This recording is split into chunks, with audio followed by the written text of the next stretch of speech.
Hey guys, in this video I'm going to show you how to connect Jira to Claude AI. If you find this video helpful, please consider to like this video and subscribe to my channel. In saying that, let's just jump straight into the video. Okay, the best way to do this is to open up Claude AI and sign into your account.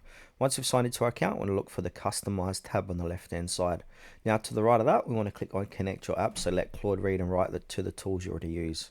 Now in here, where connectors are, to the right of that, search. So we need to search for Jira, or now click onto Atlassian Rovo, click on connect. Now it's going to say grant access to Atlassian Rovo. Now we want to go ahead and allow these apps. So I'm going to allow all three, but you can choose which ones you want to allow. Then basically click on approve, and that's going to approve that for Claude. And now once it's finishing up connecting both together, it's going to redirect you back to Claude AI saying that connection is successful. Now we might need to do one more authorization. So MCP is requesting access to your Atlassian account. So yes, I like that. Click on accept. Now, once it's successfully done that, like I said, it's going to come back in. It says it connected to Atlassian Rovo.